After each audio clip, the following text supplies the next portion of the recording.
The Moabite Stone, Mesha Stele. Moab is the name of the kingdom from biblical times that bordered the east side of the Dead Sea from the southern end northward, just beyond the ancient city of Dibon. The people from Moab are called Moabites, and according to Genesis 19:37, Moabites are descendants of Lot and his eldest daughter. But in the Bible, Ruth is probably the most recognizable person from Moab. Israel's interaction with the Moabites runs throughout most of the Old Testament, and the relationship is often strained and tense. In the 700s BC, Moab fell under Assyrian domination, along with Israel, Judah, Ammon, and the other kingdoms of the region. Besides the Bible, Moab is mentioned in the writings of Assyrian kings Tiglath-Pileser III, Sargon II, Sennacherib, and Esarhaddon. One of the most widely recognized archaeological artifacts from the biblical period came from the land of Moab. It is called the Moabite Stone, or the Mesha Stele. A stele is an upright stone slab or pillar, usually bearing an inscription, and used to serve as a monument or marker. The Moabite Stone is a basalt stone slab with an inscription. Christopher Ralston has given us a good brief description of it. The Moabite Stone is dated around 840 BCE, containing a significant Canaanite inscription in the name of King Mesha of Moab. Mesha tells how Chemosh, the god of Moab, had been angry with his people and had allowed them to be conquered by the kingdom of Israel. But at length, Chemosh returned and assisted Mesha to throw off the yoke of Israel and restore the lands of Moab. Mesha also describes his many building projects.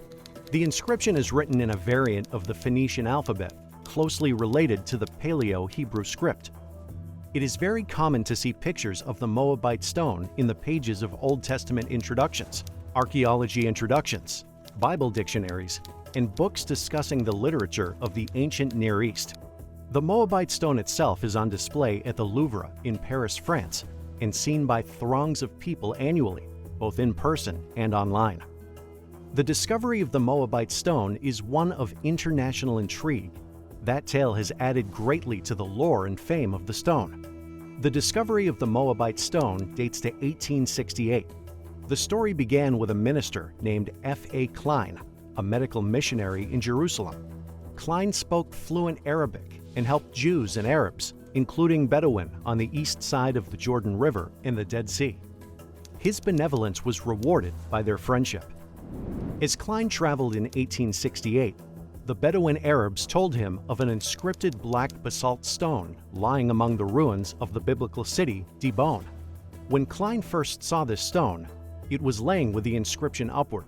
Klein made a hand drawing of the stone and copied a few of the characters from the inscription. He then negotiated an oral agreement to buy the stone for a price which is estimated to be about $400 at the time. Klein returned to Jerusalem and told the Prussian, or North German, government with whom he was working about this remarkable stone. The Prussian consul that Klein turned to was J. Heinrich Petermann. Petermann wanted to purchase the stone, so he contacted the Berlin Museum for funding. The museum obliged to purchase the stone. Klein contacted a sheik to help with the purchase and transport of the stone. Siegfried Horn says that Klein's use of an intermediary to follow through on his earlier agreement to acquire the stone unfortunately alerted the Bedouin to the intense European interest in the stone, and as a result, they raised the original price tenfold to $4,000. By this time, the news of the stone had leaked.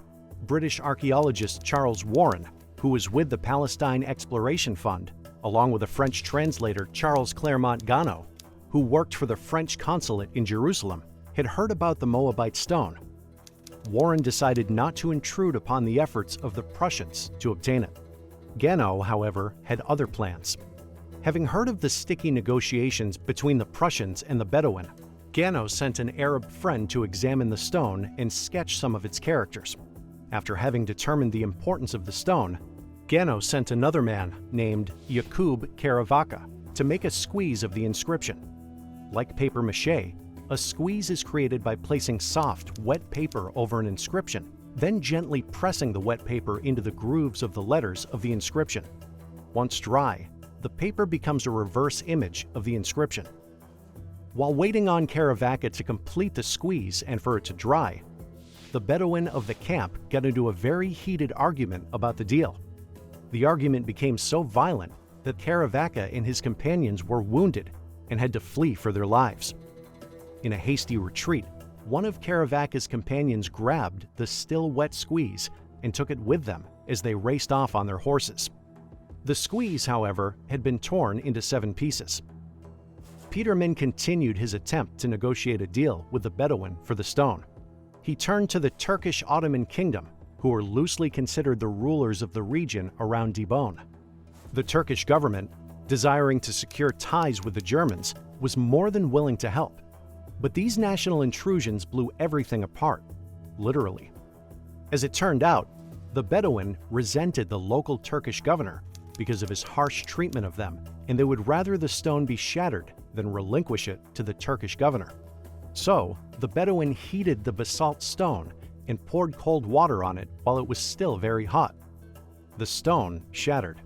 The many pieces were distributed among the local Bedouin tribes. After the Moabite stone had been shattered, Peterman and the Germans lost interest. The Frenchman, Charles Clermont Ganneau, did not.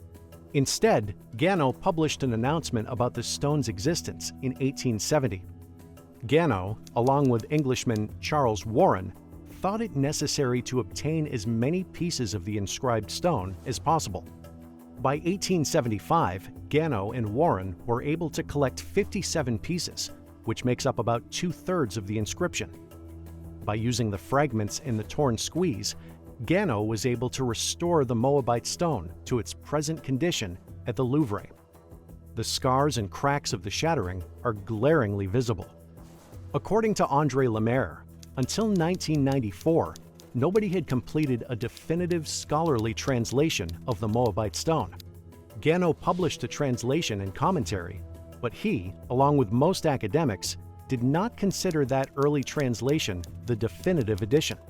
In 1994, after working for 7 years, André Lemaire announced he would be publishing the definitive edition. In that translation, Lemaire declared that the script included the phrase, "House of David." As happens with ancient inscriptions, there was a scholarly debate concerning Lemaire's translation.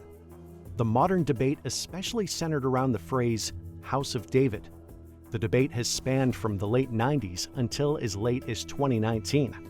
Some scholars, like Israel Finkelstein, Anson Rainey, and others, proposed alternatives to the phrase, "House of David." Those alternatives were considered unacceptable by a host of other scholars. The general, but not unanimous opinion is that the phrase is indeed the House of David. This debate has only added to the fame of the Moabite stone. But the primary biblical value for the Moabite stone, however, lies in the fact that when considered along with the biblical accounts and the Tel Dan House of David inscription, the Moabite stone inscription further confirms the House of David as a historical entity.